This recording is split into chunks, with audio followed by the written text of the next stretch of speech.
is, of course, Naro's station, like we were mentioning earlier, spawning in the bottom left-hand position as the red Protoss from KT Rollster, formerly known as the Chin Toss. It is Stats.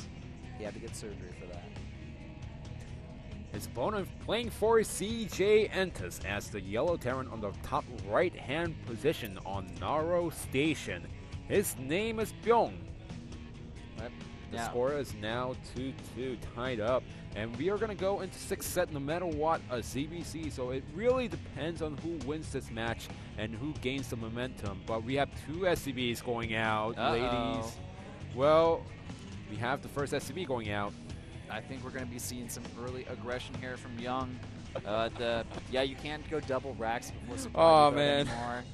That was back in the beta. Because we were talking about Fantasy versus Jadong, the Brood War Finals, for a second, I thought it was going to be a BBS, but you know, that build is dead. In, we were talking about Starcraft that quite some time ago, man. Yeah. Is that still on your mind?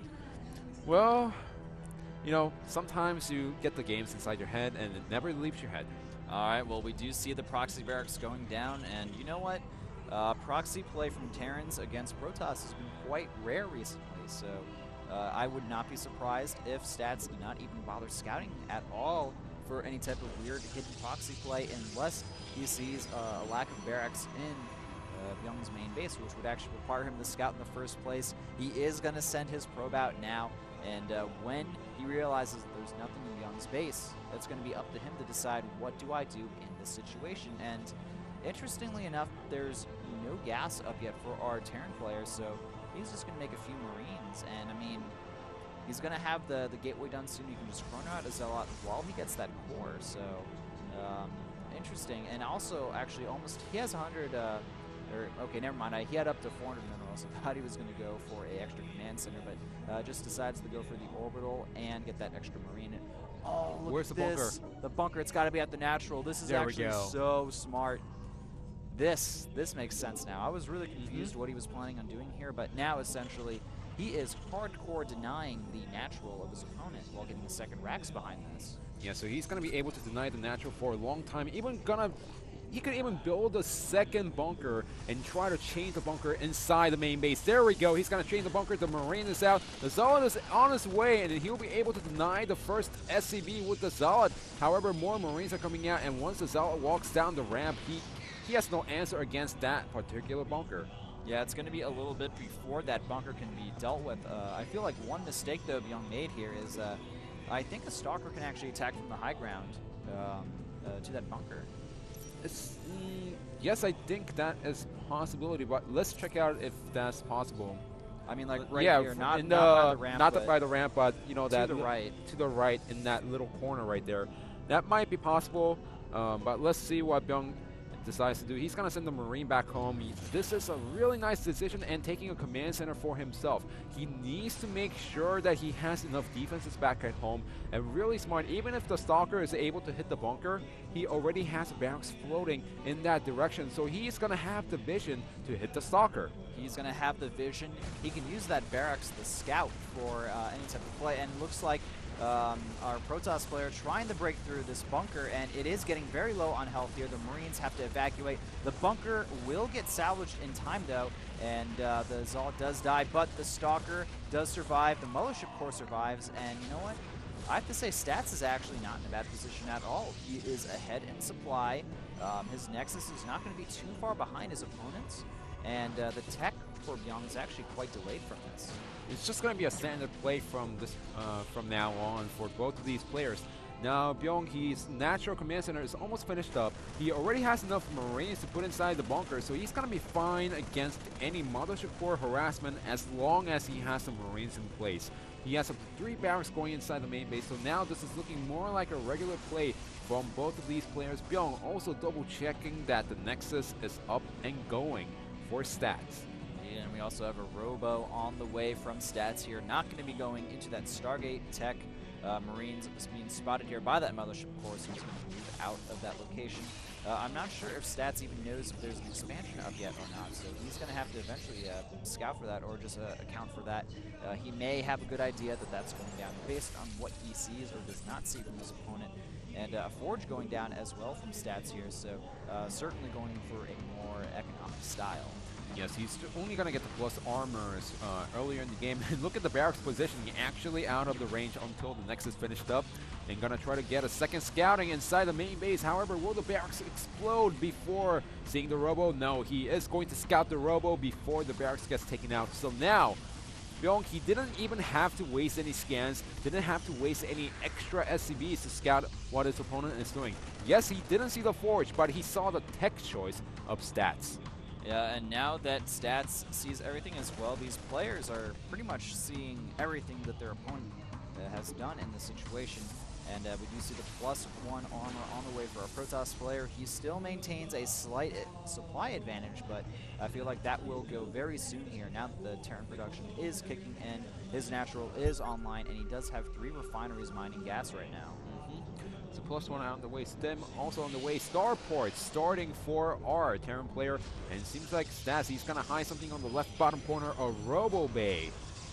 Yeah, a logical follow-up to this. I mean, he already got the Robo, so now why not get the Robo Bay? No reason not to. And you also saw the number of factories, saw the timing of the factory, so you know when the push is going to come. So you said, you know what, I could get the Colossus out in time to defend against the attack. So I'm going to go for the Robo Bay. Look at this, though. Bbyong adding 2 more barracks to his army here. It looks like he wants to power heavily on 2 bases instead of go for a more economic play style here. Now, certainly this is not going to be any all-in rush by Bbyong. However, this does put more emphasis on the main army of Bbyong. He's going to get the 3rd command center a little bit later. So now this is accounting on the fact that Bbyong is going to do some damage against Stas' main army. The Observer does get inside the main base and scouts what Bbyong is doing. Yeah, that Observer scouting those 2 barracks is actually huge. Essentially, Stats knows exactly what his opponent is going for now and what he's going to try to do. He wants to apply heavy pressure. Stats knows about this, so he will prepare for that heavy pressure. Adding 2 more gateways on right now would probably go for that anyway, but interestingly enough, has the 2nd Forge. There's that +1 attack upgrade. Now, interestingly enough, Stats is actually ahead in the worker count. 52 probes to 48 SCVs. He does have the Colossus coming out, but look at this. Bbyong is now slowly moving out on the map, but he still needs to be careful. That's pure Marines, and with great force field by Stats, the Colossus is going to roast everything. He doesn't have any Marauders mixed in here. Yeah, sending in 1 Marine to see what his opponent's up to. We also can see a potential drop play from our Terran player as well. He is lifting up those medevacts, but the thing is, Stats, he knows what's going on. He looks completely prepared. I would like to see Bbyong actually add in a 3rd barracks while going for the Vikings, because he saw the Colossus, and now he knows that Bbyong, Stats can push out only when he has critical number of Colossus, and during the time he could buy enough time to get a 3rd base up. He could buy enough time to get the Vikings out, and there we go. He's gonna start the 3rd command center while making 2 Vikings at the same time with a mix of Marauders. Yeah, it looks like Bbyong realizing he won't be able to do any type of critical damage here. Stats just too solid, too good with his defense here. And we're going to move more into a later stage of the macro game, killing those rocks off there, and a bit of a mistake there actually sending those SCVs to the mine so early on. But, I mean, he does have 54, so I guess that he can spare a few to do that and still be okay on saturation. You know what's funny? He's actually getting the Ghost Academy right now, so he's trying to account for everything. You know, some players, they go for the Colossus without the range, and they try to fake out their opponent by saying, oh, I'm going for Colossus tech, so make as many Vikings as possible. And that's when the Protoss player comes out with so many Archons, so many Storms, and that's what Bbyong is accounting for right now. He's getting the Ghost Academy. He's, you know, so now he can make the Ghost whenever he wants to. He can get the EMPs down on the main army and the High Templars. Yep, still no Ghosts in production quite yet here. It looks like our CJ player wants to bolster his army up a little bit more before that happens, but there we go. Ghosts finally on the way, but at the same time, +3 armor already starting for Stats here, as well as +2 attack, charge on the way as well, and that 3rd Nexus is just about to complete here. Does Bbyong only have 1 engineering bay right now? Actually, he's not getting any upgrades. Yeah, he's not getting upgrades. Hold on a second. No upgrades on the Ghost. Yeah, exactly. That's another big tell that we may be seeing a humongous timing push.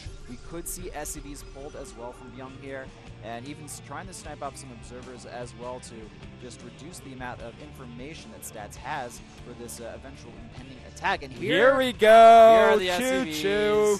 SCVs on the way. The third base just getting saturated now. But the biggest problem is, does Stats know this is coming? Can he identify this attack before it's too late? Well, the SCVs are already out on the way. I guess the scan knows that his opponent only has 2 Colossus in the main army. Look at the supply, 168 to 145, and the SCVs are almost here. All right, here comes the attack. It's 168 to 155 supply. Stats is going to have to micro his army perfectly against this attack. Will he even try to save that expansion?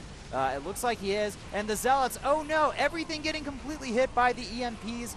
There are 3 Colossus out, but the Viking count very high right now. Stats doing the best he can against this, but the biggest problem is the Bio Army. It's simply too large here. The last Colossus is going to go down. Army supplies for both sides are dwindling very low right now, but Bbyong slightly ahead. Stats looking like he could take his first loss in Pro League against a Terran player. That third base does fall. And all Bbyong really needs to do is push inside his opponent's main base. What does Stats have right now? 56 probes, 7 Zaws, 1 Colossus, nothing against the 10 Marauders, 10 Vikings, and 17 Marines of Bbyong. All right, and now it looks like the Terran player moving into the natural of Stats here. Sorry, brain fart there. And this is going to be the last stand from Stats, doing a good job at holding this off, but the problem is there's a lot of firepower. The Vikings still in ground mode. Now that Lost Colossus is taken out, and with the reinforcements, I think this is going to be it for our KT player. GG called right from Stats, and Bbyong takes a victory in his best matchup. So with the little hiccups here and there, you know, I was asking myself, did Bbyong actually screw up, or is he gonna go for his trademark, pull everything and go for one final push? Well, I mean, a lot of Terrans do that, and this is a small map. It's especially strong on a map like this as well, so I'm not entirely surprised to see Terran players go for a build like this. It's actually really hard to pull off.